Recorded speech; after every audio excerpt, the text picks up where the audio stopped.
Good evening. You're flying with Pod Squadron podcast. All wings report in. This is Andy. Pod job standing by. This is Pod Father, Pod whatever, Rod Father checking in, standing by. All ships to attack formation. Mission objectives to talk about Star Wars in movies, streaming, animation, books, themed experiences, and your art and inspiration from the galaxy far away. Today's flight plan includes Acolyte episodes 7 and 8, also Star Wars at San Diego Comic-Con, and a little report out from for Rodney of a little encounter that he had. And for all of you out there, all com channels are open. Follow us on X, Facebook, and Instagram. Find us on YouTube, like and subscribe, and hit the bell icon so you know when we have new content. But first, I'll be your squad leader for today. I'm Andy Lowe, aka the Chinese Pirate, director, storyteller, puppeteer, performer, and fight choreographer. And on my wing is Rodney. Hey y'all, joining in as we're a little shorthanded tonight, but yeah, it's just the co-founder of the Geekish Network and producer of Pod Squadron, and joining in to talk about Acolyte and some really cool San Diego Comic-Con stuff. And yeah, had a little bit of a fun little encounter. I got to meet one of our Star Wars Star Wars actors. But of course, Rodney is a fleet admiral because we are just one squad in this fleet. We're part of the Geekish Network. That's right here on YouTube. Also on Facebook, look up the Geekish Network. S-Files to attack position. We're going in. So, hey, Rodney, how's it going? Good. Yeah, so we're waiting on Lexi. Lexi should be showing up at some point very soon. And I believe Jason would be with us if he weren't packing on his way to Comic-Con. So hopefully he'll be able to report out to us after his experiences, as well as Tracy, of course, too. So Tracy's still having computer issues, and she did order a new laptop, and it was supposed to be here by now. But if you all remember, there was a huge outing, PC outing. Across the world that affected everything. So her shipment got delayed along with millions of other people's stuff. Madness, all madness. But anyways, we're here, and let's dive into some of the stuff going on. So first of all, Rodney, so who did you get to meet last weekend? So thanks to Andy, I didn't realize it was really very, very last minute, but I got to meet Diana Lee Inosanto, who, as you all know, plays Morgan Elsbeth in Ahsoka, but also Mandalorian, and it was a huge honor, and I was really grateful. Andy, she had posted on her socials that she was going to be at East West Players, where Andy works, and that she was going to be part of a panel that was going to be on after one of their current play, Unbroken Blossoms, right? Unbroken Blossoms, and it was a panel about AAPI and the in the industry in Hollywood and on film and in entertainment, and she was one of the panelists, so she was there to watch the play, and then also afterwards. So just really quickly, I didn't even realize it. I was just like, literally, she posted the day before, and then Andy was like, "Hey, do you want to go?" And I was like, "Yeah, sure." So I was able to get to watch the play, which was excellent. And then afterwards, she was there, and I was able to talk with her, take a picture with her, ask her a few questions, or ask her one question. The panel was really long, and I know it was like late because it was after the play, so it was already like 10, almost 11 o'clock. And but we had it was amazing. I got it really. I need to post I took some video, posted some pictures, took some pictures, but I haven't had a chance to do it yet. And then yeah, so Diana, of course, is the goddaughter of Bruce Lee. Being the daughter of Guru Diana Inosanto, who is a master of Filipino martial arts, and she is a very well accomplished martial artist herself. She's actually worked with these players in the past. She's worked with us as a fight choreographer. We did a show years ago, I believe, called "Be Like Water." That Okay. was the idea of it. I think was like some teenager, has a crush, and a apparition of Bruce Lee basically haunts him to help give him love Uh, advice. that is really so. Be like water. That's that's his famous Yeah. line, right? I mean, Yeah, it was that's before my awesome. time, but yeah, I mean, I've heard great things about the play. Yeah. So it was really interesting because the panel afterwards, there was several other people. I forgot the name. You think Arthur Wong, the guy, one of the guys, Jeff Wang or Yang. He was If the Yang, yeah, moderator. He does a podcast. He's also a journalist and also the father of the one of the actors from Fresh Off the Boat, from the yeah young kid. And then he has a Hud- podcast with Hudson Yang Philly from Hudson Fresh Off the Yang. There Boat. you go. Yeah. And He so he, also is a writer in his own right. He's got mm-hmm, a few books out, but in his podcast, he does a couple of podcasts along with Angry Asian Man. yeah, they call me Particularly, Bruce. they call me Bruce, Yeah. which is a great show actually. They do just a lot of interviews with various luminaries of the Asian American community. Yeah, so it was really cool. And then she, there weren't too many questions. I mean, there were a lot of questions, but um, they didn't get too. She didn't get too many questions, Diana, and then she didn't get to talk too much because I feel like the few other panelists before her were really. I don't want to say hogging the time, but they were more pertinent to the panel because one of the authors was basically doing a lot. He's like a historian and did a lot of Mhm. research on the subject of the play Yeah, that we that's just seen. Arthur Dong. He has a documentary called Yeah. So and then and it was funny because I to had no wait plan. to the silent era. Oh, sorry, you broke up a little bit. You were saying, Andy? I was saying that so that was Arthur Dong, who is the I think you're breaking up a little bit. contributions.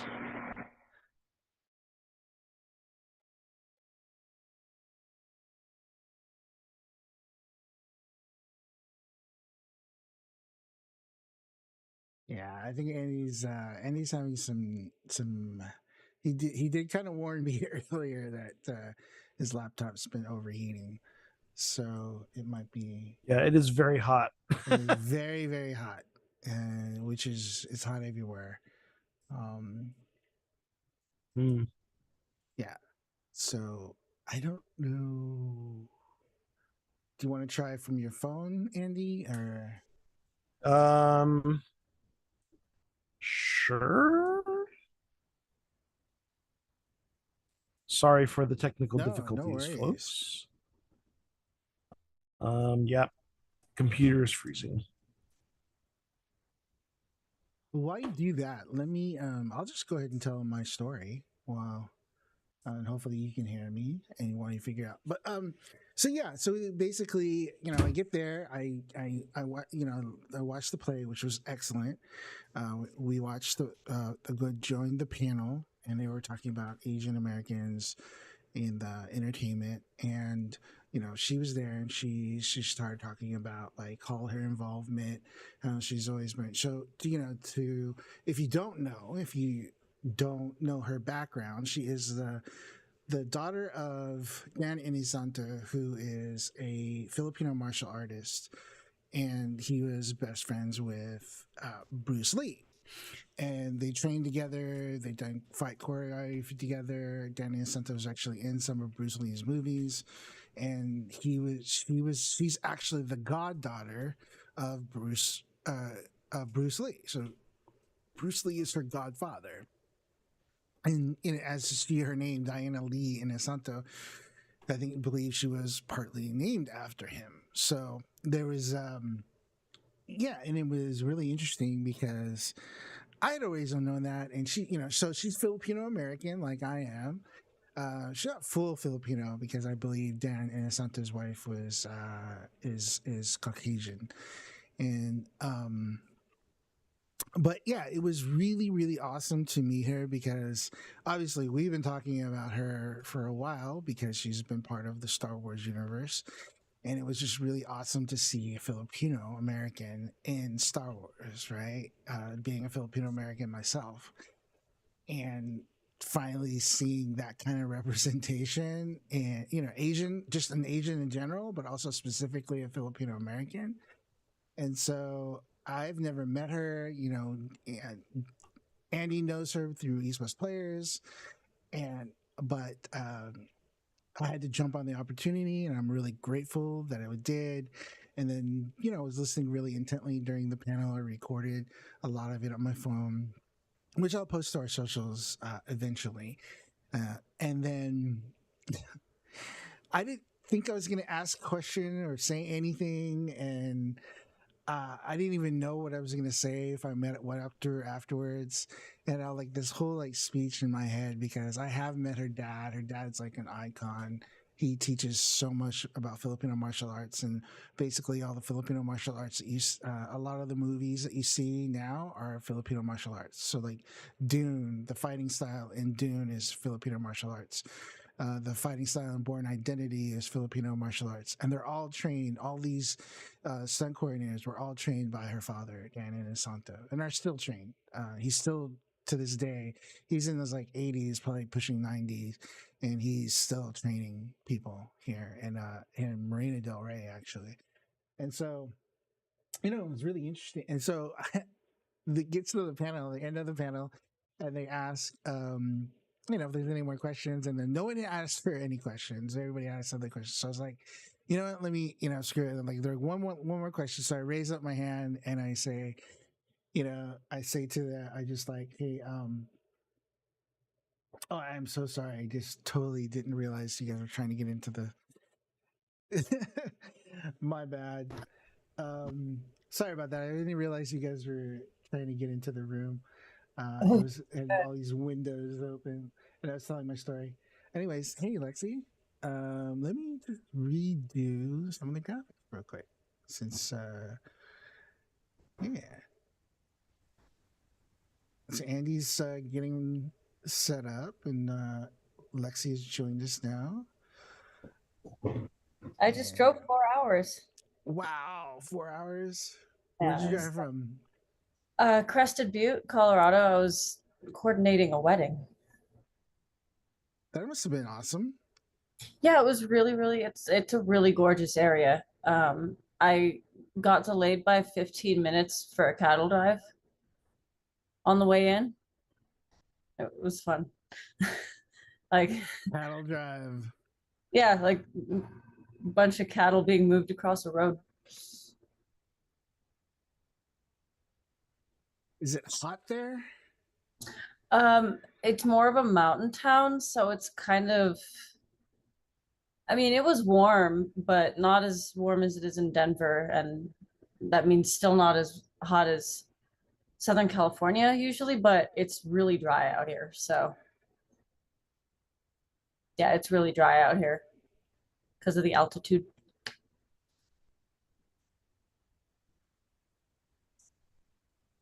Looks like Andy's having issues. How was the wedding? The wedding was the wedding was cute. They picked this like outdoor venue. There were a ton of wildflowers. Sunset was gorgeous. We got like sprinkled on a tiny bit, but that's actually really good for Colorado in the summer. Usually, Test. Hey, Okay. Yay! Welcome, Andy. Usually, it's like full on thunderstorm. So we were lucky. We just got a couple minutes of sprinkling, and it was after the ceremony, so everybody was inside. But yeah, yeah. No, I mean, I worked a September wedding last year where it hailed during the ceremony. Oh wow. and I'm smiling. Was it outdoors? Like was it Uh-huh. under tents? Oh gosh. Nope. The reception was going to be under a pavilion, but the ceremony was out in front of this creek, and yeah, the wedding got hailed on. Uh, I had a friend who used to do event lighting for some major wedding out in Boston, mhm, and he had a story about like basically a storm came in. They had like tents up over the rocks, like on the ocean, mhm. and the storm kind of got so powerful that ultimately they had two separate tents, one for the ceremony and one Reception, yeah. for the reception, and then like a cocktail tent. Okay. They had moved everyone into the cocktail tent, Oh and no. ultimately the tent that was supposed to be the reception, basically they ended up scuttling it because it was just catching too much wind. The water was pouring in, and it was like, they ended up just having to slash the tent and letting the water in because and so that, but they had to like quickly move all the tables and everything and reset the ceremony tent. That's awful, but Yeah. like kind of have to laugh. No, I mean I did I kind of did laugh because actually these people were just absolutely insufferable clients. So Yes. uh so I I I got to sit in the kitchen tent where it was covered and yeah, with the food. Um Nice. eating the leftover appetizers and just kind of like sucks. But it was a Colorado, yeah, it was a typical Colorado weather. It was over in like 10 minutes, and then they had their ceremony. Right on. Well, okay, it looks like we're back. We're Are we? back all together here. Yep. All systems go, Rodney. Yeah. All ready. Okay. Very good. All readjusted. Yeah. So So yeah, so let's just wrap up. So like did you yeah. So anything else you wanted to yeah, I was say just about? telling you the one last thing was she basically they asked for one question. And then, I didn't think I was going to ask a question, but I did. No one really asked for a question. So I raised my hand really nervously. I didn't know what I was going to say. And then I just kind of had this rambling, talk about how, and I just thanked her that, as a Filipino American, how awesome it was to see that, there's, Filipinos represented. And I said, as a Filipino American and as a huge geek, I was really doubly proud to see her and to see the representation, to see her in Star Wars. And then I also thanked her and her father and all the things that they and just Bruce Lee for all the things they've done, but then in her own right. And this is the phrase I said, it was something to the effect, I said, yeah, you're not only carrying on her their legacy, but you're also busting doors down to Star Wars with a Beskar spear, and just and kicking ass, And so it's just like, and it was so funny because I was like, yeah, and I kept like, I was like nervous as hell, and I finally said it, and then I was just like, yeah, there's so much more I wanted to say, but and I was really, and then grateful. Then afterwards, I took a picture with her, and then told her about Pod That's awesome. Squadron, and and all this stuff, and maybe hopefully one day we can get her on. It was really cool. I think one other small anecdote she did say during her panel talk was that she was really surprised by how because I asked her, asked her about Star Wars and everything, and then she did say that one of the ways she got in was basically because Dave Filoni was just like Googling badass like Asian martial art actors, actresses. And she came up because she had done like some short films and stunt work and all that stuff, and then that's how it started. And I was just like, I love that. wow, like I yeah, really it love is. that. And it was just like it sort of like shows that you just gotta create stuff. You just never know who's going to find you, right? And just put yourself out there. And so, Yeah, it was really, really awesome, and I'm really grateful that I got to meet her. And I go to these things. I never really take pictures with people, but I really wanted to take a picture with her. So Yeah, actually, the first time I met Diana and Ron, so actually the director of Unbroken Blossoms, Jeff Liu, worked on a indie film called The Last Tour. I want to say back in 20, maybe 2021, maybe 2014, 2013, maybe. And she and her husband Ron were the fight choreographers on that, and I was just kind of helping them out on set, so I got to meet them there. But yeah, very very lovely yeah, that's awesome. person and very talented. All right, shall we move on? Um, next thing, yeah, so of course this week is Comic Con. Comic Con starts Wednesday in San Diego. Unfortunately, I will not be there this year. Uh, uh, Single tier. But I Yeah, believe Tracy and Jason will be there. yeah, And yeah, we've got a couple of things here that Rodney has spotted looking at the schedule. Do you want to talk about some of these panel discussions, Rodney? Oh, yeah, and sure. as usual, I will not be there. Yeah. I'm not going to be there either, Lexi. So, um, but then, yeah, I'm definitely going to follow it from afar, Twitter and Reddit and et cetera, socials. And if any of you Um, out there make it and want to check out some of these panels, send us your impressions if you yeah, take have some photos pictures, or tag us, things. whatever, Yeah. So I did highlight. There's a real long list of them, but I did some of the highlights. I think Thursday, the two that were interesting and is going to be the main sort of Star Wars panel, which is going to be Star Wars stories from the galaxy far, far away. Um, Now it, this looks like this is their whole publishing wing. mm, Seems to be having panels all that day, right? Because both of these panels have to do with the High Republic. yeah, but it does seem like because it's moderated by Patton Oswald, and then so it's going to be from the High Republic to the Age of the Rebellion. Join storytellers of all kinds in this epic celebration of creativity across the Star Wars galaxy. Exciting reveals from upcoming books, comics, and games. Moderated by Patton Oswalt, this panel will bring together writers, artists, and actors from across the Star Wars galaxy, featuring Humberly Gonzalez, Jay Rincon, D. Bradley Baker, Justina Ireland, Tessa Gratton, and Kevin Scott. So there's some of those names I Yeah, recognize that's as a High pretty good Republic mix people. of Yeah. yeah, a good mix of novel writers, and then of course D. Bradley Baker, who is voice actor for a lot of things For actually, I bet, right? including Obi-Wan Kenobi. Yeah. The Alan Tudyk of Star Wars.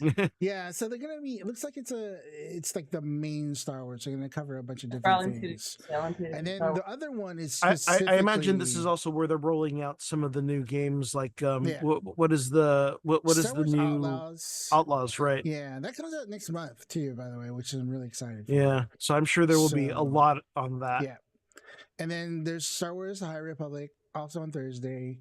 Um, it's basically to sit down with all the authors of the High Republic and discuss their multimedia project. Justine Ireland, Kevin Scott, Tess Gratton, Alyssa Wong, which I've just like a dream host, a dream guest for the podcast. She is Filipino Chinese and she's LGBTQ. She writes for the comics and the novels and for games as well. So I'd love to meet her. George Mann is a writer. I read at least one of the Justine Ireland books, and I remember that being one of the ones I enjoyed. It was a while ago, Mm-hmm. so I'd have Yeah, to and details. yeah, and Kevin Scott has been doing a lot of the kind of signature like culmination books as well as a number of the comics as well. So yeah, Yeah, it seems like that's a pretty big one. I mean they're about to culminate too. I mean they're right because they're about to hit the third wave, which is kind of the culmination of the High Republic era, I think. It's crazy how much stuff they've published. I And know. like We haven't completely missed the second wave. Yeah. Like we Oh, talked yeah. about the first novel and that's about it, right?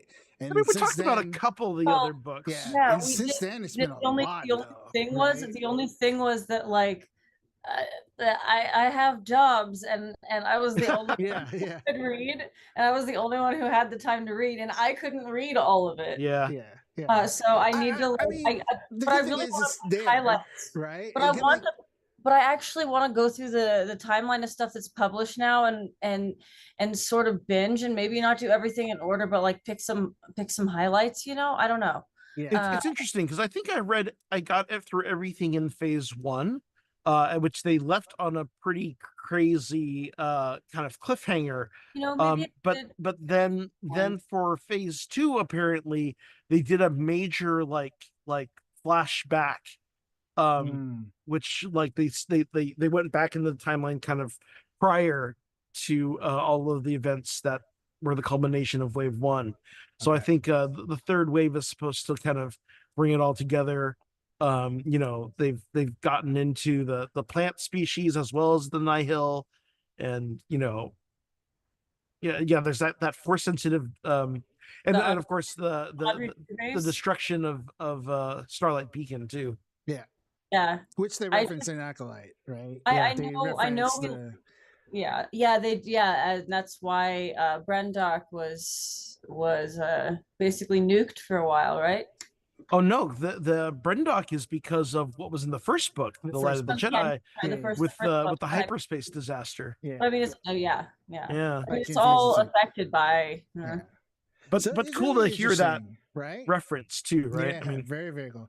It's like they're tying in, that's when, and we'll get to more of it when we talk about Acolyte, but it's really, that is one thing I liked about it. It was, there's a lot of callbacks and a lot of tie-ins to all the different eras, Right. know. But we're And- not there yet. Yeah, So we're not we'll there we'll yet. get to that in a So, second. and then there's on Well, Thursday, there's only two on Thursday, and then on Friday, Mhm. the main one that I really thought was really cool was Exploring Star Wars Galaxy's Edge, Unveiling the Secrets, lore, and more within Black Spire Outpost. Explore Star Wars Galaxy's Edge as the expansive lore of this land with Disneyland and Walt Disney World is unveiled. Uncover the secret stories behind the planet Batu and Black Spire Outpost and learn how its iconic attractions and characters fit into the larger Star Wars universe. And then all attendees will receive an exclusive Black Spire Outpost souvenir, which I really wish. And then Yeah, they have kind of bummed I can't make it to that one. and- I'm gonna bet that Scott Trowbridge will be there. He was the lead Imagineer, who also designed all the Harry Potter world really that makes projects sense as well. because it is very much. I was gonna say finally being able to go to Galaxy's Edge this year. They are very very similar Yeah. and between Harry Potter and the Galaxy Edge in the sense that it's just so immersive and so many Yeah. details that just make you feel like you're there, which I And absolutely love. I do kind of wonder. I mean, it's like the Disney Parks has announced a major investment in future expansions. A lot of the things that they've done with the parks have not been permanent, right? Like they had those little AI droids that were walking around. That was only for Seasons of the Force Yeah. in May, and they still had a couple of walk around characters.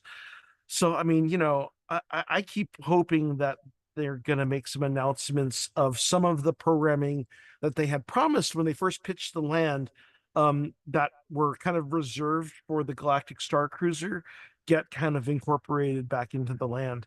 Yeah. But we'll see.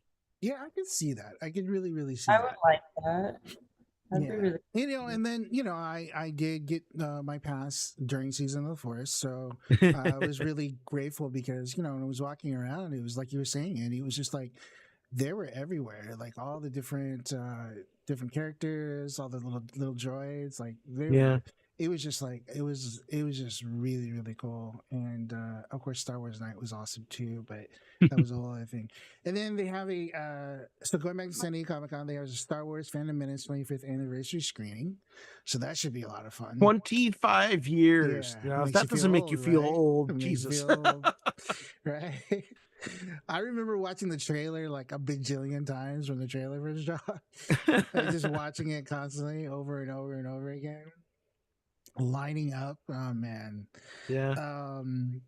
Yeah, and then on Saturday, that's Friday. So that should be really fun, seeing that with a bunch of fans together.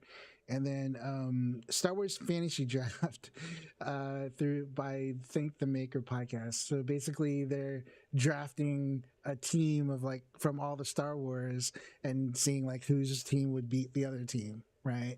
I don't know if it's like in a sports thing or like in a battle or what, but Yeah, I think those I are imagine always fun. Those fantasy drafts like that are always fun. Like I've always tried to do stuff like that where like we try to do it in Pin Geekery, just like, oh yeah, draft your from different properties and all this stuff. So that should be pretty fun. Like yeah, we've talked about those a are little usually bit. pretty fun. Like Yeah. and these are like just literally like you build your team. Yeah. They come up with scenarios, Yeah. and you have to argue why your team Yeah. would be more effective or whatnot, right? Yeah. Like who gets first, like, first pick, the Right. pecking order to all that stuff. So it's so there was like there's a full list. I'll link to the in the chat. But basically um, it's like, yeah, Looks like those are really fun. they have moderators that are representatives of RSVLTS.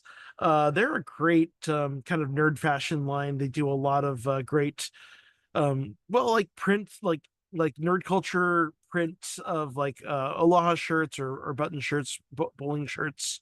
They've been having a license deal with Disney, doing a lot of Disney IP recently. They're And pretty cool. I was trying to find like merch wise what they might be there. I think that I did see some things, but I didn't see anything major. But as with every Comic Con, I'm sure there's you just walk the floor and you'll find Sure. stuff, and I'm sure there's like Artist Alley and other things. But yeah, it seems like there's a pretty good High Republic stuff, all the different things, and of course, who knows what they'll announce? Like maybe they'll announce, during the panel that Acolyte. But then again, we were speculating before we started that they might be saving a lot of it for D23. For D23, yeah. Yeah.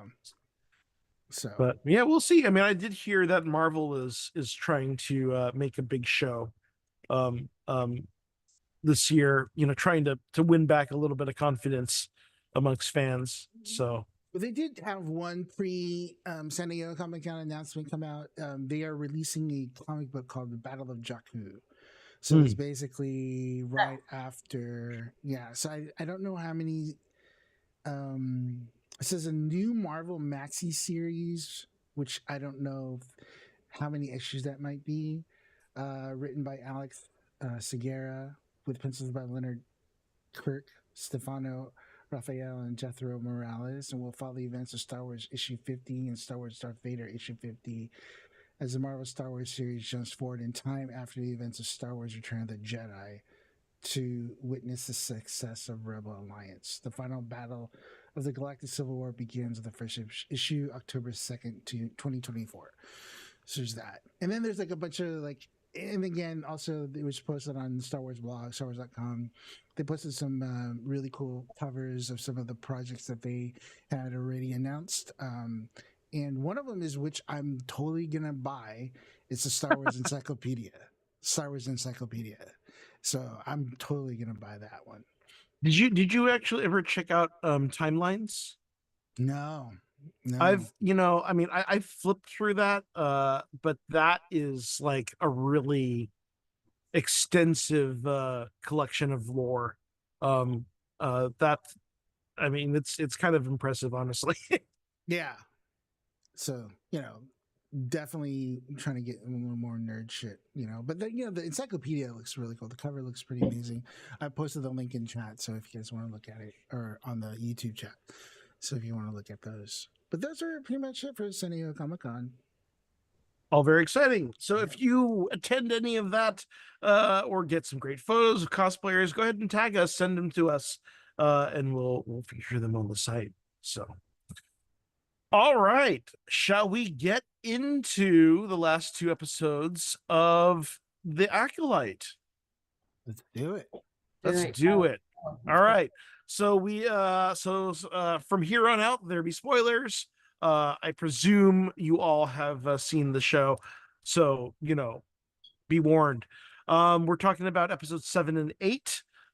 This is 7, The Choice, as well as episode 8, which is just called The Acolyte. Apropos, They said it. um, They said it, guys. they said the thing. They said the thing. Thing. I also kind of appreciated episode 7's title as choice, right? Because all of the titles have had like kind of opposing concepts, whether it's like two concepts opposing within the title or different episodes. So of course this is the counterpoint to, was it episode 3 that was Destiny, I believe? Mhm. And that was the last flashback I where don't know 3, but I remember Destiny. So yeah. So who would like to give the take a crack at the synopsis for this? Anyone? Any takers? Uh, I'll take a stab at it. Okay. Okay. Essentially, this one is from the Jedi's point of view, whereas the other one, the other episode, like you said, episode 3, was more closely on the witch's point of view, and this is basically the Or maybe more precisely OSHA's point of view specifically. yeah. yeah. And then so it's basically starts with them, the Jedi's, Stall and Sandera, them, Kalnaka, them, they're doing science basically. They're collecting things, they're trying to explain, and then this is where they explain that this world had been devastated, and they're trying to figure out why all of a sudden it's just like full of life. It was devastated by the hyperspace incident that was referring to the very first novel of the High Republic series. It was devastated, but then all this life came back, so they're trying to figure out like why and how they did that. So they're there, and then it's there that Saul sees the twins at the major tree, and then he starts investigating, and then leads them to the mining, their home, the mines, and then from there they make contact, and then I forget his name, the younger Jedi, he's just like Corbin.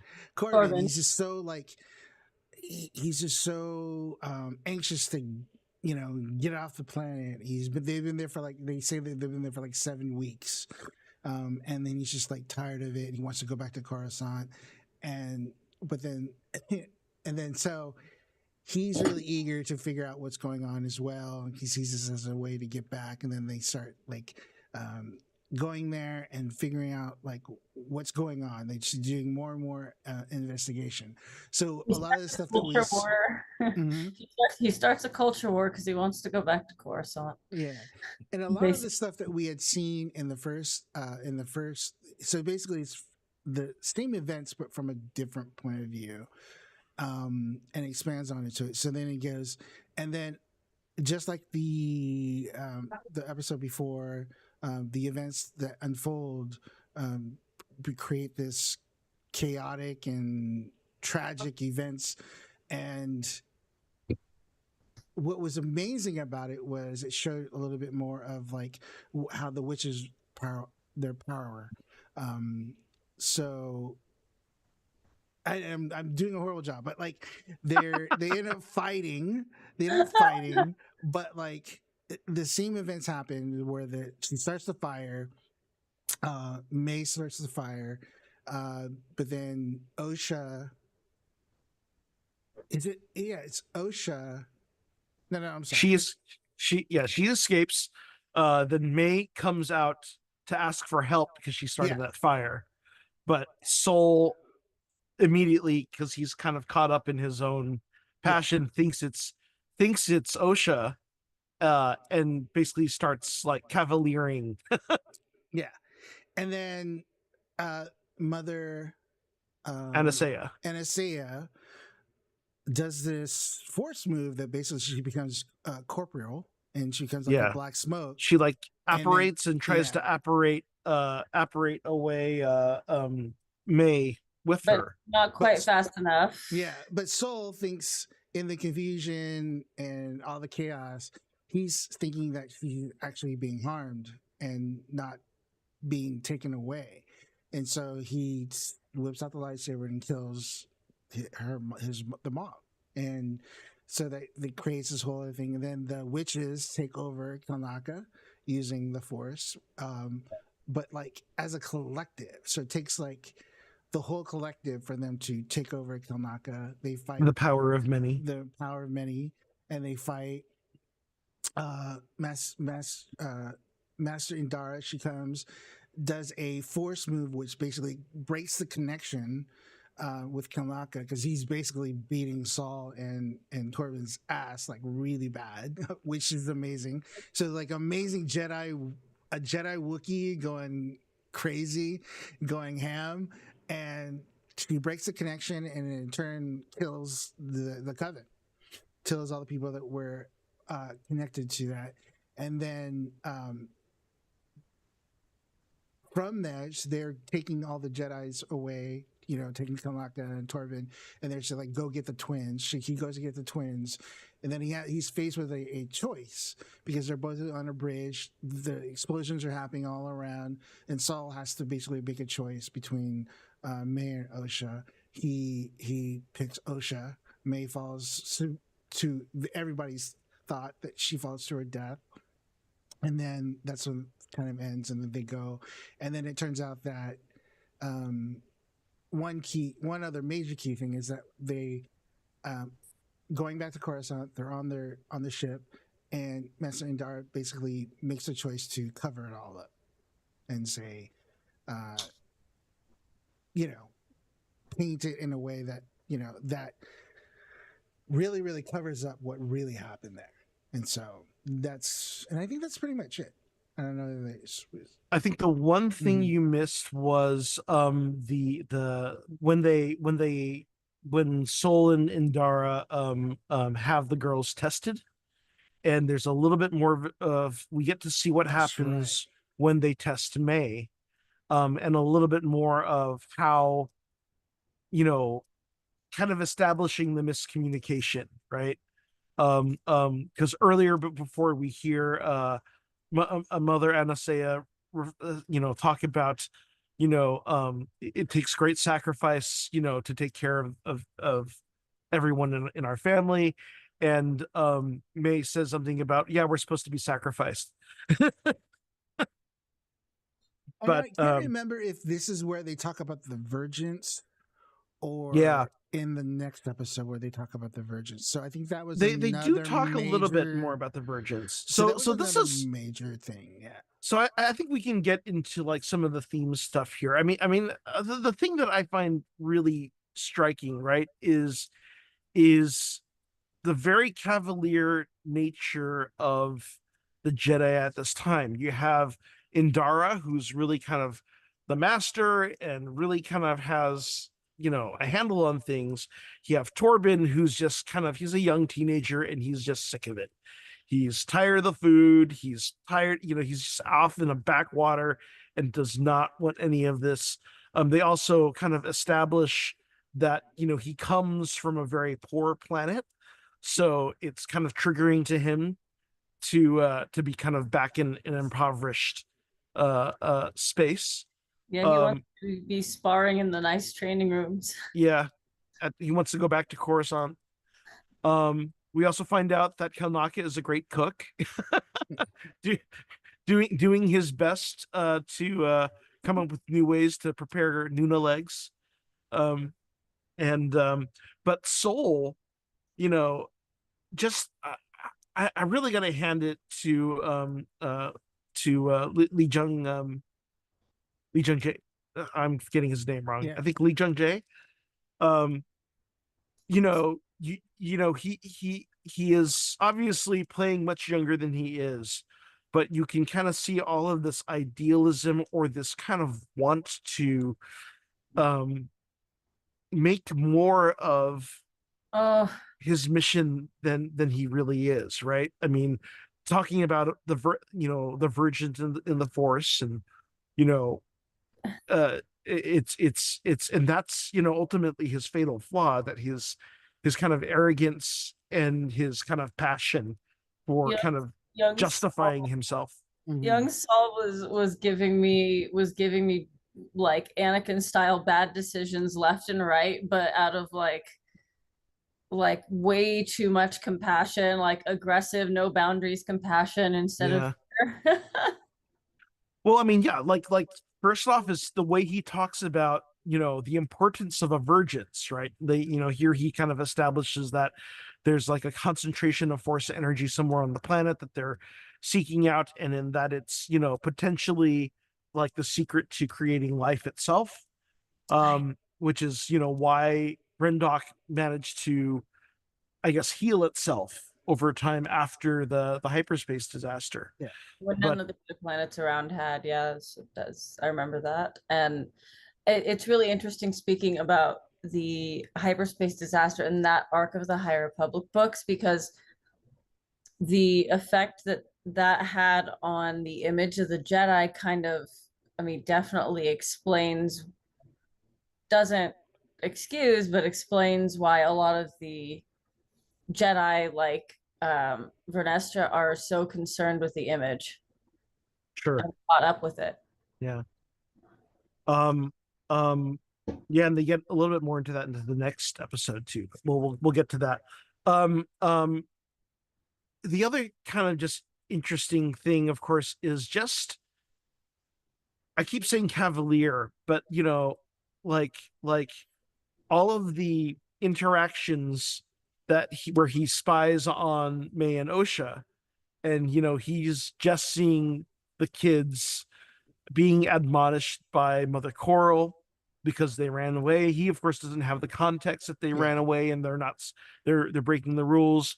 He sneaks into the Coven's fortress, and he only sees Mother Anasea, force push them because they were goofing off during a lesson. And again, doesn't have the context that they were goofing off and being disruptive. Um, so he builds this whole narrative for himself.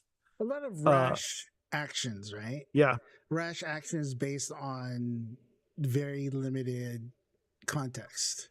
and of course him wanting to see himself as the hero of his own story, and wanting to just jump in and be the hero, right? I mean, and that was kind of interesting, seeing kind of the parallel between him and Torben, right? Like he kind of speaks ill of Torben because he's like, hey, Indara, get your Padawan in line, because he's make trivializing our mission. And Indara keeps reminding him, like, dude, you're reading too much into stuff. um you know just chill out. And this is why you don't have a Padawan. But which also brings up another point. I was seeing a lot of talk, and it really seemed to me that, like, exactly like you said, he doesn't have a Padawan, so maybe that another reason why he was drawn to Osha and May, Mhm. right? He was drawn to them very much. He was seeking that like connection, but he's also kind of pushing back against the Jedi ethos of not having connections, Sure. right? So there was like this push and pull within him that he wants to have a connection by having a Padawan, but also like he shouldn't be seeking connection. So it's like that kind of weird conflict within him that caused him to do these crazy things, or these rash actions.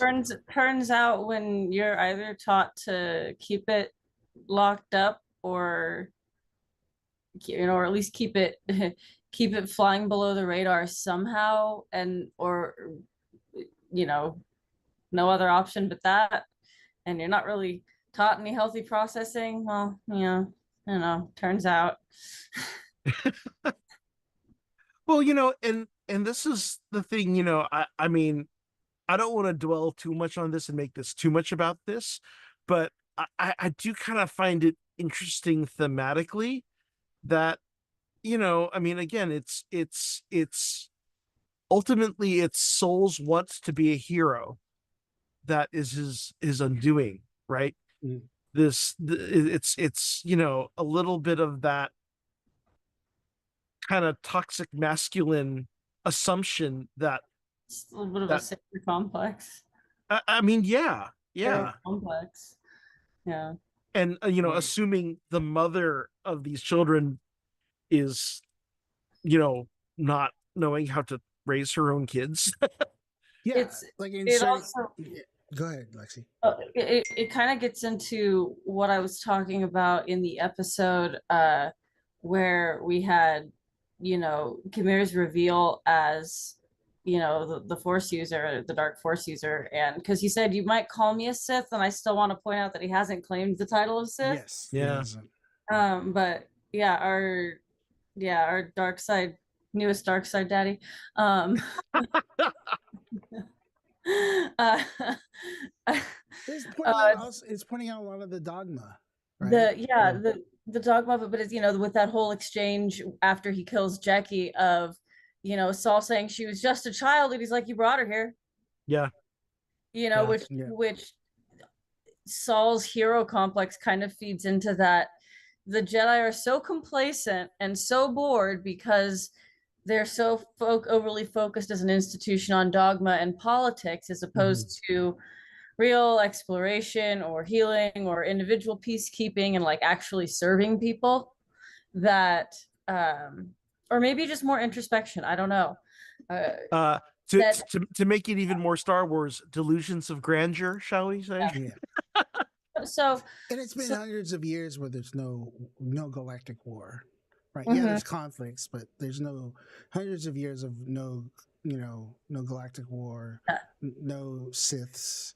So the complacency they're there is they're picking fights where they don't have to and sending Padawans into battles they don't need to be in.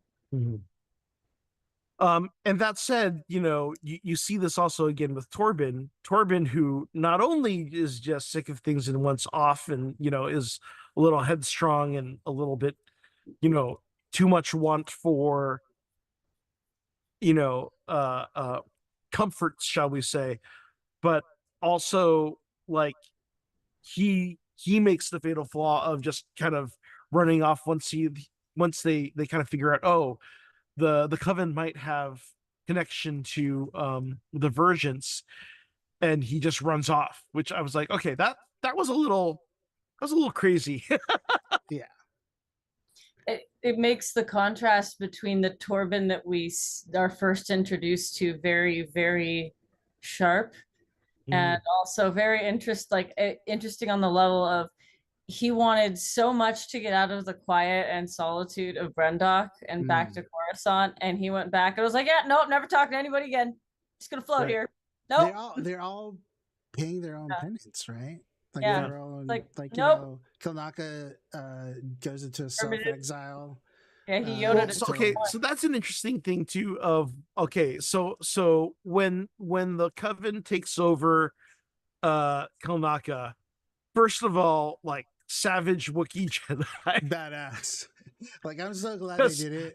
That was just fun. I was gonna be like, if we don't see Jedi Wookiee fighting, like this total waste, I just right? like the enjoy fact that they did it, like, oh man, just watching him throw people. You just throwing people around. So that was really interesting. So this is kind of going back to like part of why he went to self-exile. So I was watching Star Wars Explained and kind of looking, and so he was saying and his explanation part of it is that and I didn't know this because I haven't read the extended EU. I stopped reading those quite a long time ago. But this is the mad claw thing. The mad claw thing, right? Yeah. Like I didn't know about that, which makes total sense. But well, okay, wait, for the listeners, explain what a mad claw is. So the mad claw is in the Wookiee culture that you're not allowed to use your claws in battle or fighting or whatever, cutting anybody up, whatever. It's just, yeah, they fight, like you see Chewie fight, but he throws people or he punches them, but you can't use your claws on anyone. If you do use your claw, it's called mad claw, and you're basically Ostracized. ostracized. You are no longer part of the society and all this Almost a stuff. taboo. Yeah, and you just like you're shunned. And so even though he was in being possessed, he did claw Torvin's face Blinded him, yeah. quite a I, you know, quite a okay, bit. now Like, now here's something where, I'm gonna get into like some kind of review things yeah, that a little bit early, but like, you know, there are times when this series, in hindsight, um, I felt like they where things were either too much or too little, and this is one of those things where I'm like, we finally get to see Kalnaka controlled by the Coven. We know that ultimately the connection is cut off, which somehow kills most of the Coven. yeah. And then we Which know that Kalnaka kind of loses himself and goes and hides. But we see, of course, there are all those etchings where he's doing the markings of the Coven, Yeah. and it kind of makes you wonder. So, like, are Trace, all yeah. of the minds of the Coven trapped in his mind? I think so. Or like what? Trace effects of it for sure. I was, Yeah. Yeah. trace effects. Yeah, trace effects of it for sure. Is it Which- kind of like a mind meld where like they are shared, like, and then because it was severed abruptly, that like remnants, and I believe so. Yeah, Yeah. I'd have to say, because he's drawing all that stuff, but then he also has the guilt of the Mad Claw, so he's Yeah. like self-imposing exile upon himself. Right. A Wookiee with like extreme schizophrenia or like Yeah, multiple personality PTSD, disorder. yeah, schizophrenia, like he's hearing voices in his head, Yeah. from all the Covens, just like probably Which makes me also sad, just, like we didn't really get to see yeah, him dealing with that, right? Mhm. I mean, it's too bad. I wish there had been, because they imply that he was ill at ease, and we didn't really get to see much of a lead into that. But And that we kind saw of brings me, and I know we're gonna, I don't want to say too much, but like the one thing that really not this bothered me about, and about all the Star Wars and MCU stuff is they have such short episode runs Yeah. that they miss opportunities like this, Yeah. right? Like you said, like, I mean, that's a whole like one or two And episodes, right? and then You of could course explore versus like but then at the same time, like last week, it's like, how many times did Soul almost reveal his Yeah. secret? And it's like, really, you're gonna stretch this out? yeah. So there's that. I mean, I don't know, but like, yeah, you were saying, Lexi, about like, I'm sorry, I interrupted you. You were about to say something. No, I mean, at this point, we'll circle back around. It's gone. And yeah, 4-hour drive.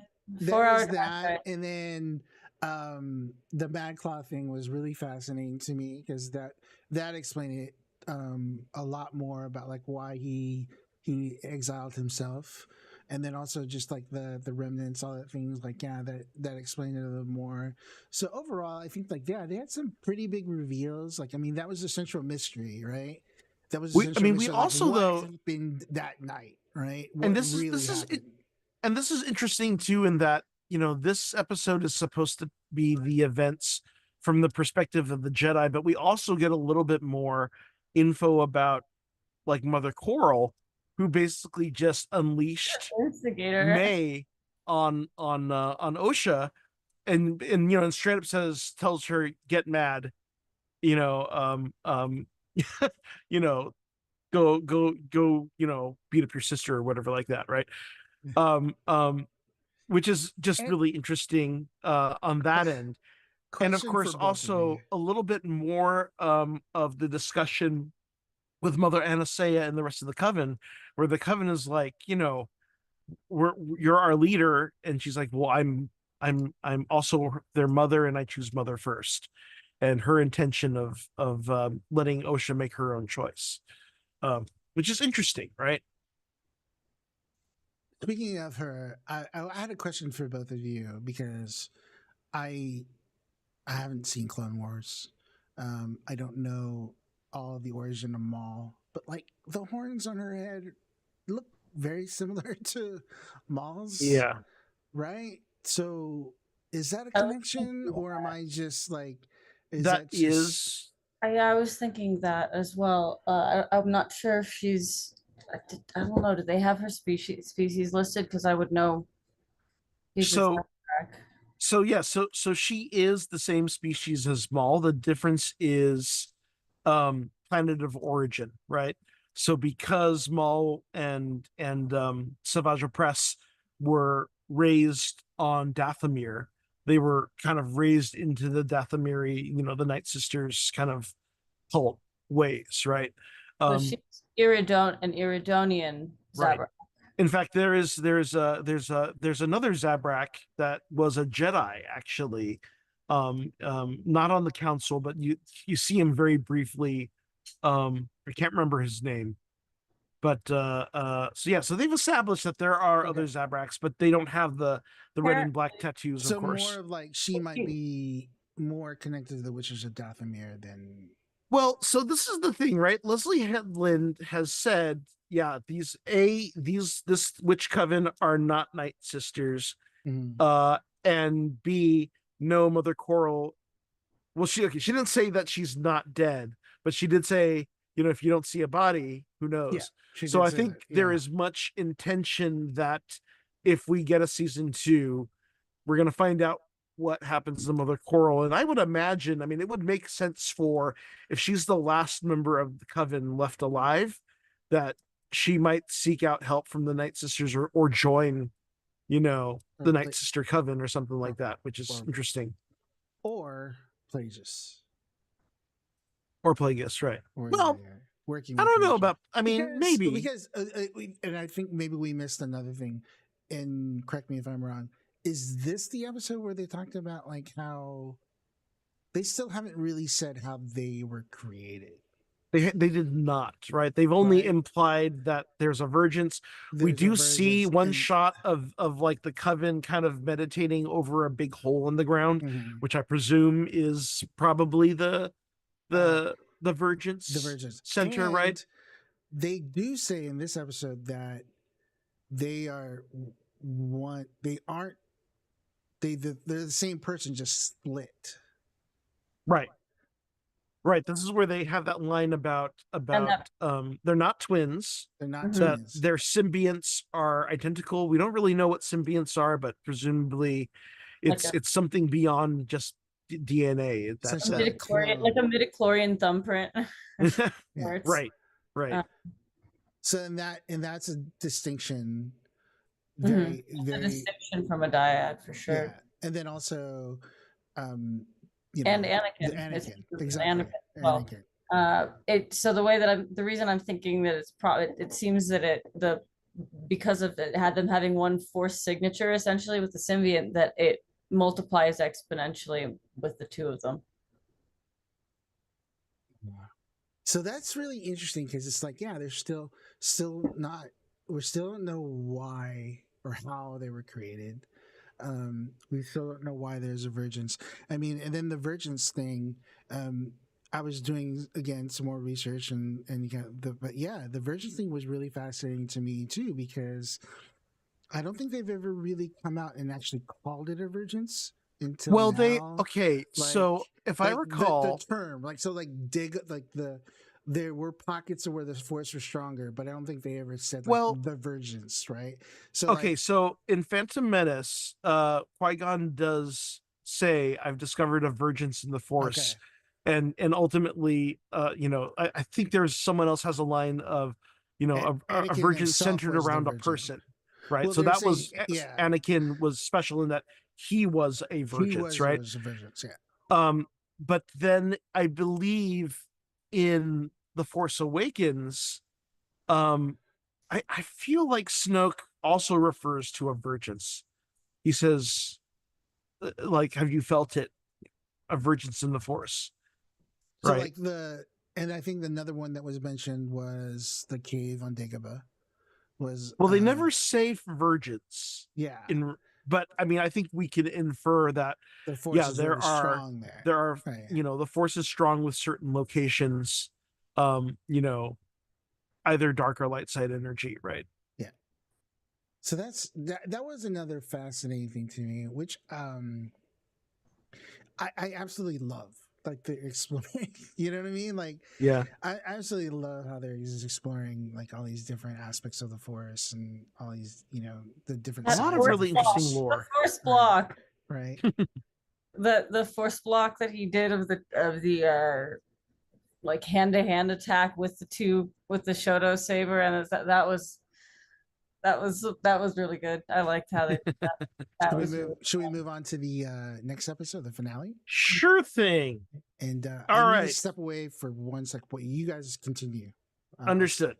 Yeah. Okay. okay. So we're getting on to the finale, which is episode 9.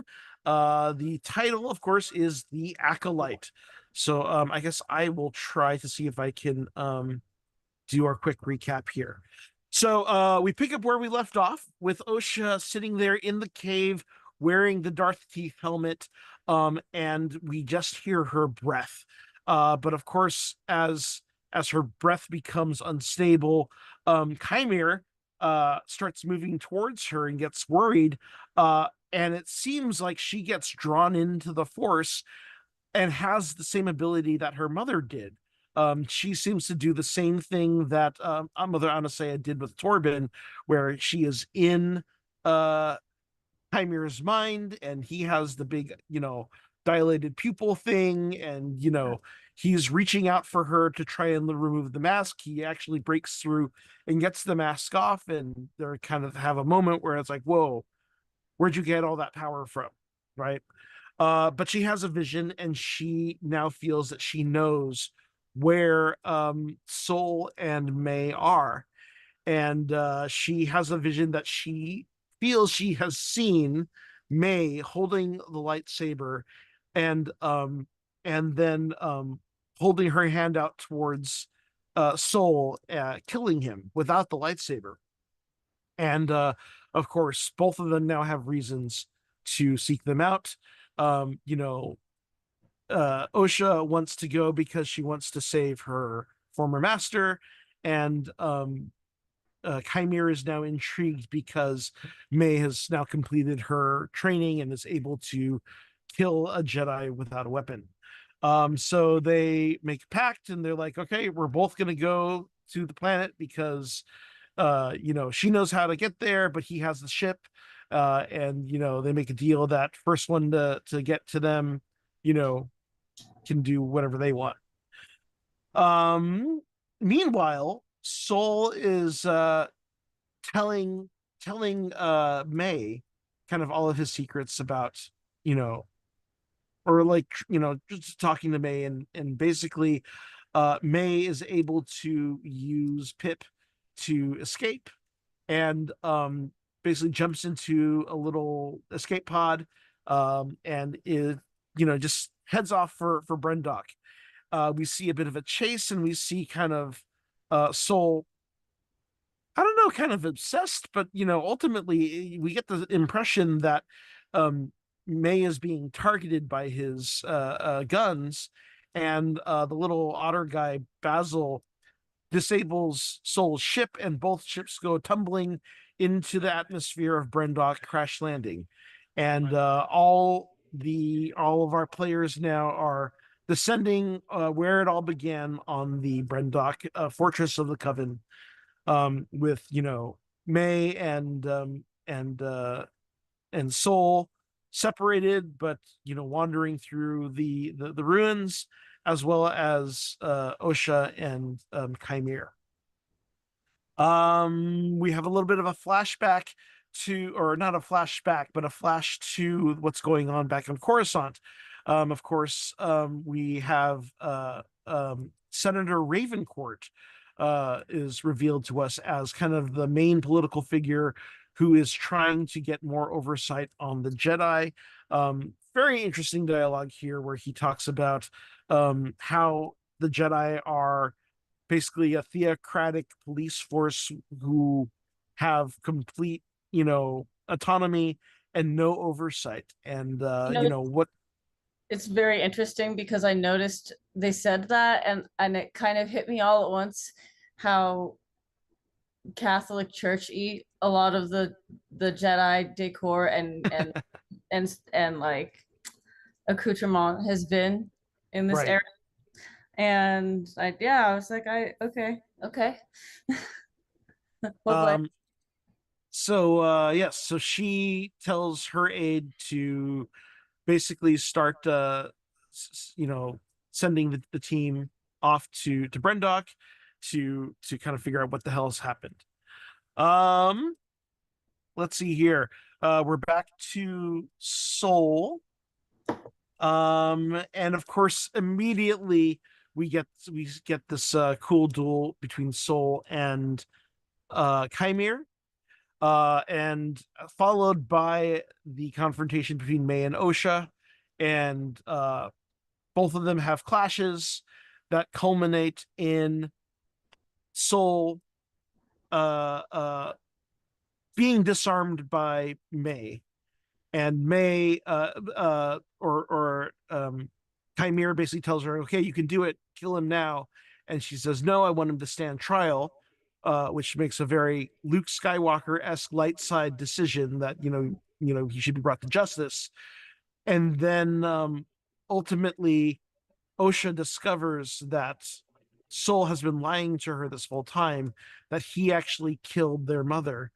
And with all of her rage, she very intuitively force chokes Soul, thus, basically fulfilling her own premonition. Just, she thought it was May. It turns out it was her. And in doing so, we see our first on-screen crystal bleed, as she kills him with lightsaber in hand. And I have a bone to pick with that moment, but it was cool still. But then also she basically did what he wanted May to do, which was right. kill without a weapon. Yep. Without a So weapon. now he has his acolyte, because immediately, this is also, as chance would have it, the time when Vernestra Rowe lands, and she walks off the ship. She basically senses like the planet, and she says, "You're here." And then we cut to Darth Teeth, who's like looks up, is scared, and he puts on the it's like, helmet yeah, immediately. helmet back on. Bullshit. So everyone both starts to sense each scramble other, and run, yeah. because the Jedi are storming the castle.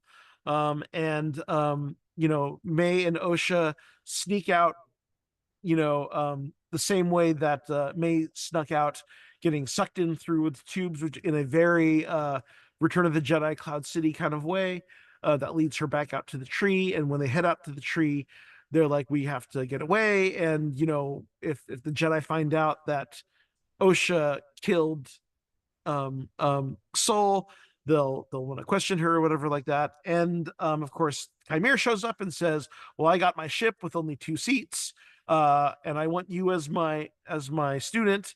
And so they're like, "But if we leave, then May will get caught, and they'll use her to try and find us." And Chimera says, "Okay, well, I won't kill her, but I'll wipe her memories." And May has her mind wiped. He and Osha get away, and they head off to back to his secret planet with the Cortosis. And we're seeing Vernestra kind of find the scene of the crime, finding dead Soul. She does the Force CSI, where she can sense all the things that happened here. And some very interesting things, as we discover. She ultimately throws Soul under the bus and basically says it was just one soul being who went rogue. and says that this has been a secret that Soul has been carrying all this time, and he was responsible for killing Kalnaka, Torben, and Indara, um, in order to try and cover it up. Um, uh, and she, tries to hold on to May because she's like, where my former student was, so you're going to work with me to seek him out.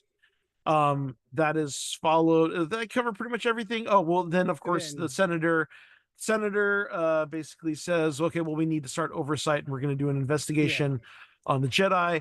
And then we get a final tease with Vernestra Rowe, who basically shows up at Yoda's office, and Principal Yoda's like, what the fuck? And you see his ears poke up, and that's it. And we end the season. And I was really afraid they were going to do that with Saul and would blame everything on him. I mean, it felt like it had to happen. It was also just so interesting hearing him double down. He keeps saying, "What I did the right thing. I did the right thing," and his performance is wonderfully nuanced, where he both is trying to convince himself that he did the right thing, as well as he actually is adamantly believing he did the right thing. Yeah. Yeah, that's pretty much where it ends, right? Because you have Yoda. And then okay. There's one other important thing.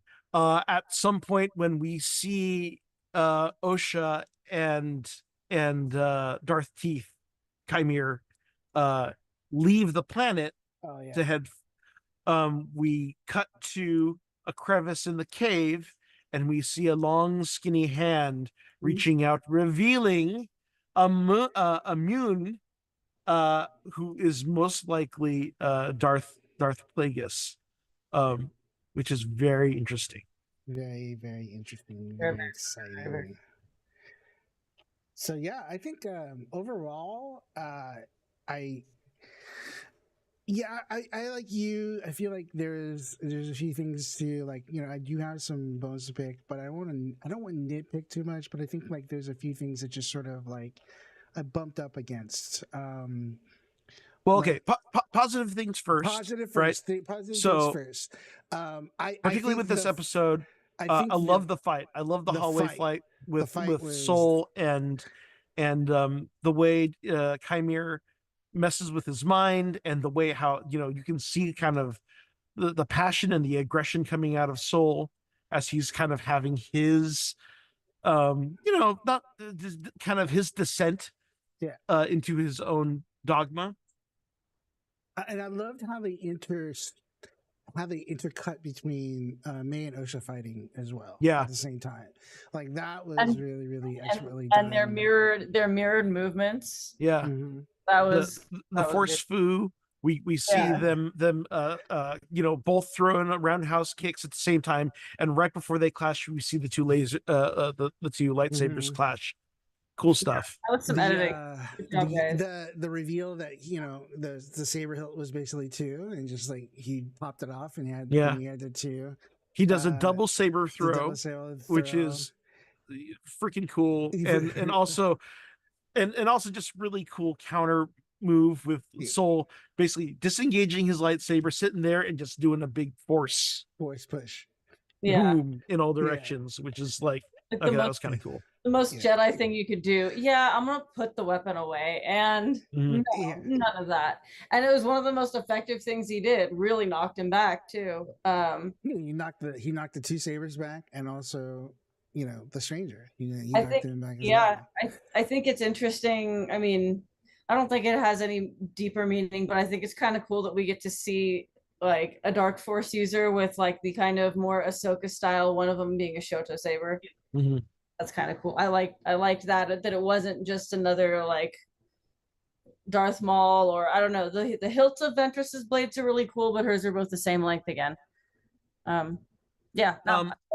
also I actually visually the one sword being shorter and the other one not also kind of matches the Saul's description of his irregular fighting style, his combat style. and his kind of frame of thought, and even the way his mask is kind of ragged, uneven. So anyway, yeah, okay, even if there's Oh, deeper meaning, it just fits. I also really enjoyed. I mean, honestly, it's a little hokey, but cool in the moment when they have the Soul has his arm locked, and their sabers are clashing, and you see Chimera pulling his saber closer to the helmet The to cortosis. try and get it to short out. Mhm. Um, And it's he like realizes that's there's what some it's logic happening. problems, but it was still neat. Yeah, it was still really, really cool. But then he also realizes what he's trying to do, and Yeah, he counters it, right? So it was really cool. It's like, yeah, man, Saul was an absolute badass. They were both Yeah. badasses in that. Like the whole, like, even when they jumped off the little bridge. And yeah. the whole, I very really Crouching loved Tiger, Hidden the use of the Dragon type wire yeah, work. work. Very why- elegant wire work. Mhm. Why wouldn't you use the Force like that, especially in a more peaceful era of Jedi, when they could? I mean, that's what I really liked about things like that Force, like the Force repel, the shield, all the different tools that we've been seeing that we don't usually get, because there would have been more time to kind of play with how to use the Force and teach all of the, and people would probably work on their own methods and more often. Yeah, I don't know. I think it's a really cool reflection of times. Yeah, and even Star Wars, the original Star Wars, Obi-Wan says it's like, a long time ago for a more elegant time, right? Yeah. You get weapon for a more elegant time or something. I'm butchering the quote. A civilized time, age. right? Yes. Yeah, so it's definitely plays into it. But like I think the other positives too, I think was just I'll say this, because one of my favorite things, one of my favorite things, and also the thing that really irks me at the same time, is I really enjoyed the Kyber bleed. I was just gonna say, but it irks me, and I'll get into that in a moment. It didn't irk me. I Yeah. just loved it because Yeah, you finally see it in live action. it's neat. It's absolutely neat. It was just, and it makes sense because she's full of Mhm. rage. She just kills her killed him. master. She kills her know, master With the sword, with the lightsaber used to kill her mother. Yeah, Yes. In the Right? spot where her mother Becomes her- died. yeah, In the spot where her Yeah. mother died. it's And like poetry. It she rhymes. thought, and and the vision wasn't really her sister. She thought, it was really truly her, like like the Force. And then there was another thing that I noticed, and I think you guys noticed too. I forgot we missed this on the last episode, when he's trying to get the helmet off Yeah, his eyes turn black. right. Like, Well, that's it's that she has the same power as both. her mother. Yeah. She has both. Yeah. Essentially, she's Jedi, but also the Coven stuff. Mhm. So, anyways, but I noticed her breathing sounded, of course, like Vader when she had the helmet on. Sure. Yeah. So, I personally, I loved the execution of that. I didn't even think they were going to do that. I didn't think they were going to go there. And then the fact that they did, like, I was just blown away by it. So, I mean, also getting to see Chimera weak too is just interesting, right? Yeah. I mean, Chimera just continues to be an interesting character. he's so fascinating. I swear to God, he is so Very compelling. Very compelling. Very compelling. And I'm not just saying it because Manny Jacinto's Filipino. It's like and I'm not just saying it because he's pretty. Yeah. And he's hot, and he's ripped, and he's got the guns. He really he's got range. What he has, he has range. He's got like his compelling character. Like he makes a very great villain. Like great villain. Which is, you need a great villain for these stories to work, right? But so going back to the bleeding of the crystal, why? What about you? What about that? Okay. Okay. So about that? Okay, because here's the thing. The whole thing was awesome. Well, it is awesome, but if you step back a bit, we see that when May throws the saber, it lands, and the crystal cracks. So that's like the first step of the bleeding, right? It's damage. However, we already have it like established that Kylo Ren has a cracked kyber crystal, which makes the energy unstable. And that's why he has the cross guard, because it's like it has to vent out that extra excess energy because the crystal is on the verge of exploding all the time. So, so I mean, I'm nitpicking, but like, there's that, and also It does have like, that big chunk taken out of the hilt. Maybe it's venting the heat through yeah, that. I mean, maybe You I mean, know, Kylo. You know, I Kylo Ren had it designed to maximize output of the whoosh because he's a dramatic. he's yeah, he's a little emo kid. Well, okay, and this is the other thing too, is that like, so Anakin has a blue lightsaber. He fights his mentor. He offs like a bunch of kids, and you're gonna tell me that he does all that in anger, but it doesn't bleed the saber?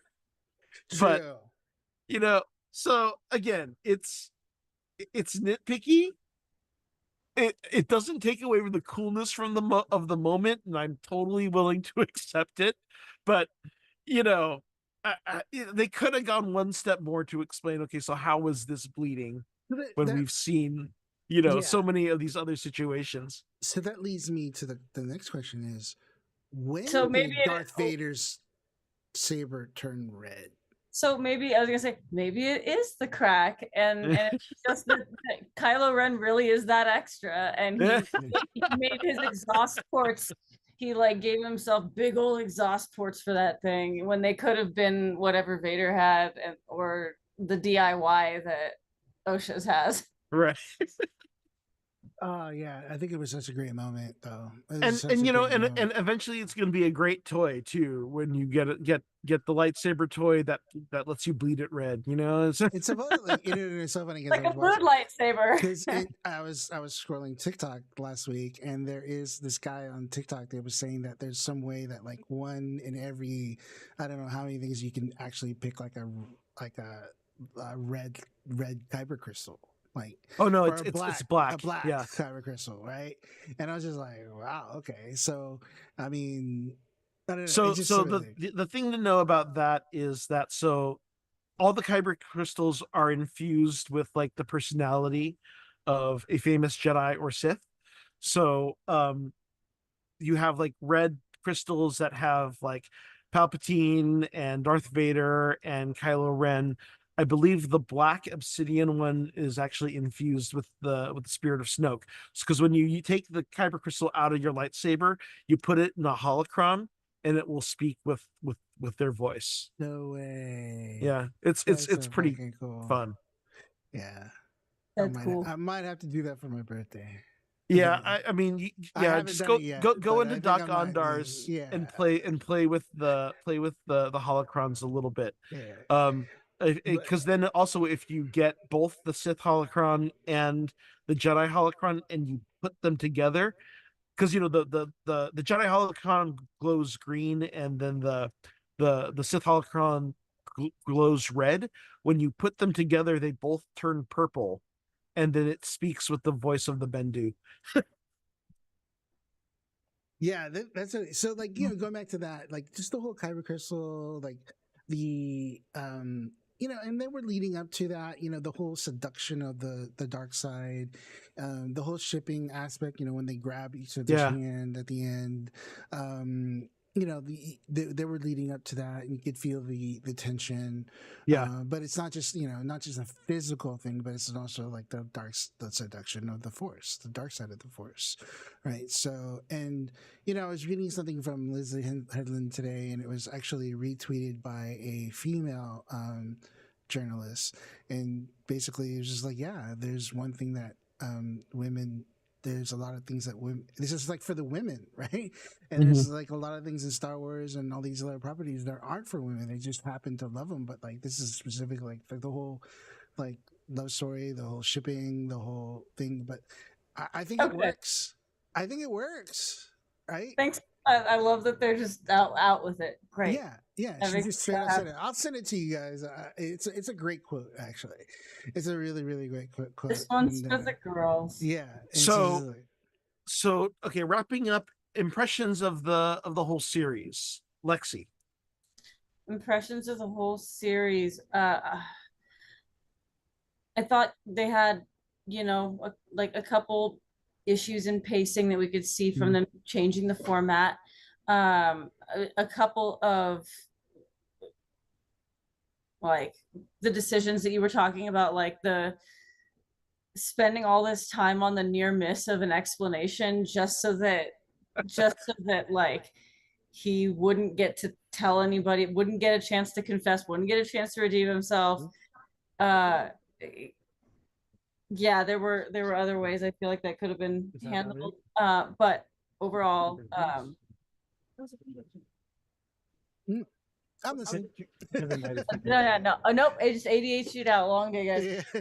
Yeah, yeah. Other than that, I thought that I was really impressed with Lee Jung Jae for learning a whole language, and I mean, just he played everything with such nuance. You really felt for him, and also at the same time, like he was making borderline Anakin stupid level decisions left and right when you saw him as young Saul. And like I thought it was really well done the way they contrasted the Jedi when they were older and regretful and trying to do penance in their own way with their younger selves. Um, Seeing the lines blur between Osha and May was I think really well done. And hats off to Amanda Stenberg For playing both. for playing two people, because you could didn't even when one of them was trying to dress up like the other, you could. Well, I I think also like nailed body enough. hats off to her doubles and stunt Yeah, doubles because plural too. they nailed the body language, the quality of movement. I mean, it was very well done. It was very, very well done. Like you could tell immediately who was who just by the posture, just by the energy. Uh, yeah, line delivery. It was. I thought that was really well done. It's difficult to do that without being over the top. Um, so yeah, good job. And then I think the kind of reveal of Mother Anisea, of all of them being the most um reasonable for, I know that's not a really eloquent way to put it, but that's all I got left of me right now. Yeah. Um her seeming like kind of the being set up is kind of the problem, or the controlling, mother that, maybe wasn't going to listen. You realize that wasn't her at all. And yeah, they really did a lot of flips very She really well. loved them. She really loved them, and you know, Yeah, I was gonna. and when she had to, she I, stepped away from, just let yeah, her. You were gonna let her which go. God, which Andy, speaking of the of like the whole, you could have just told her they didn't have to have him get blocked like several times. The that I felt that was when she's dying in Saul's arms and she's like, I was gonna let her go, and I was like, well, maybe you should have led with that. Yeah. Personally, I would have led with that. That would have dispelled a lot of tension. And you're so savvy. We saw you get into Torben's head. We know you're smart. We know you're observant. We know you can read a room well enough to get into like a Padawan's head, which the average person wouldn't be able to do. Because I mean, sure, he's a Padawan, but he's got his training. And she just was like, boom, in his head. So we know she's capable. You really didn't think to lead with that. Yeah.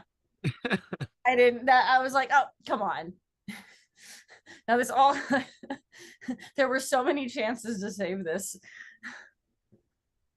Yeah, Um, like even with the Jedi, from the Jedi standpoint, like when oh, they oh, could just absolutely. explain like what they're trying to do, like what they're Yeah, like. There was just like an inherent distrust between the two factions yeah, that wasn't absolutely. fully like explained, and I think What this we, is so overall. I think yeah, overall for me, the I was I loved a lot about it.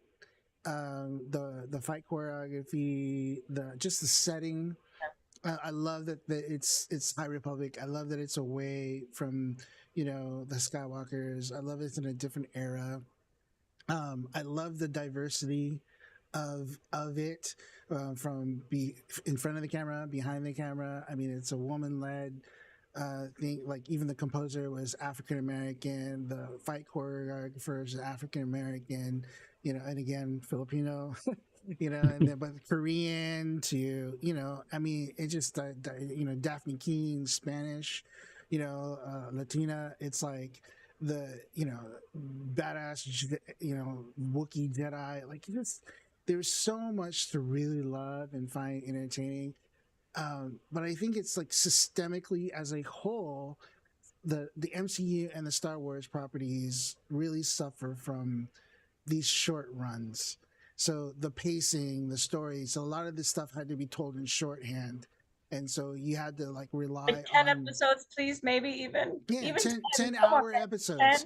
10. 10-hour episodes. Like you could totally flesh out. You could spend a whole, one episode on like Kalnaka, like, just like Well, his, and all that's that the stuff, weird right? thing, right? Right. Like It's when just, we hear that the per episode budget is larger than what is it, House of the Dragon? There's a part of me that goes, where did it yeah, go? like where's it going? And Yeah. having worked for the Mouse, there's a lot of corporate bureaucracy that things go in circles. So I can imagine that Mhm. kind of like going through levels and levels and levels of middle management before you actually even get to lift a camera to anything. And say what you will about like Rings of Power, like they're spending a lot of money, but you see it on the screen. Yeah. Like, Yeah. you see it on the screen. You're like, holy shit, they spent a lot of money on this Yeah. thing. And so that's the thing. So like I would say the writing could be tighter, but I also think it's also So- a systemic issue because they only had so much time.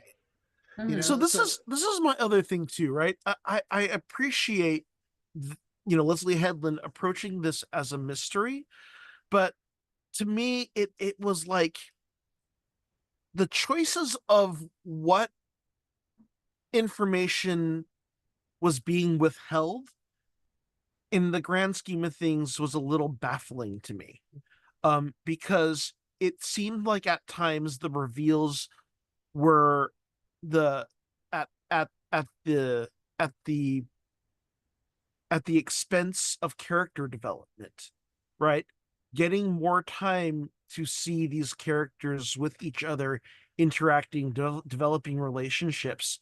Like, I mean, your dies without really we get the sense that he knew Osha before, but we never really kind of get a sense of what is their relationship now. Yeah, there She was more busts his chops a little bit, old But, that Master and Dara dying in the first scene, like, yeah. Maybe- Well, that's okay with me because she's the MacGuffin, right? She's the I and we mean, get flashbacks, and Yeah. maybe your flashbacks. Maybe he'll be shirtless. All right, actually, with that, I do have to go because I have to. It's yeah, Right. I can later. right. I think, Yeah. like I said, I think overall, like, just, I there's a lot. I hope this gets to loved- season 2. Yeah, I There's really a do lot too. of good, and I want to see them expand and get their sea legs on this. because just what it represents too. Like I said, the Yeah. diversity of it. It's the first Star Wars that has been this diverse. Yeah. From behind the scenes to in front of the And- scenes, like and just not that leaning on- alone, like And not leading on original trilogy tropes Mhm. at all, right? Just- Or rather the Skywalkers Yeah. specifically. Yeah. So All right, guys. Have a good night. thank you so much, I'm glad Lexi. I'm glad I made it back into town for this. So Indeed. Glad you were on for this. yeah. And thank all of you for joining us here on the Geekish Network. Please follow Geekish Network on YouTube and Facebook and subscribe to the channel. Thanks for joining us here on Monday night. We're gonna come back. Well, okay, we'll see when we come back because we're waiting on people to get computers, and I'm sure Jason and Tracy will need to recover after Oh my Comic Con. God, yeah. But hopefully they'll be Week able to report after. out to us on everything that they get to see when they're there. And also check all the schedules for the other great shows like Geek Beast, that's usually on daily, and some of the other shows. Thanks on the flight deck to Rodney, and of course we are the Pod Squadron. Please check out our content on podsquadron.com, like and subscribe, follow us on X, Facebook, Instagram, YouTube, and for podcast subscriptions, you can subscribe on Apple Podcasts, Spotify, Stitcher, or your favorite podcast app. I'm the Chinese Pirate at Chinese Pirate _ on all platforms. I am. Oh, I keep feeling like Tracy's gonna talk, and she's not here. Lexi Feral Geek on Facebook and Instagram and YouTube. Have that, yeah. My personal socials is I'm Rodney Cahuto, at Rodney Cahuto on personal socials, but also Geekish Network. On I run that as account, so you can find me there as well. So thank you for everybody joining us. And all wings return to base. Course laid in, prepared to make the jump to light speed on my mark. And remember, the truths we cling to depend on our own point of view. Only the Sith deal in absolutes. Good night. All right, everybody. Night, yeah, everyone. I drove 190 miles today. I'm tired. I'm tired of this, Grandpa. Good night. Good night.